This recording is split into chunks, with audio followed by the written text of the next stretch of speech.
السلام علیکم ویورز، لو کہانی میں خوش آمدید۔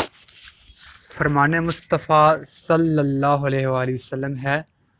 کہ دعا کے سوا کوئی چیز تقدیر کے فیصلے کو نہیں بدل سکتی، نیکی کے سوا کوئی چیز عمر کو نہیں بڑھا سکتی، صدقے کے سوا کوئی چیز مصیبت کو نہیں ٹال سکتی، زکوٰۃ کے سوا کوئی چیز مال کو پاک نہیں کر سکتی، اللہ کے خوف سے تنہائی میں رونے کے سوا کوئی چیز اللہ تعالیٰ کی ناراضگی کو نہیں مٹا سکتی۔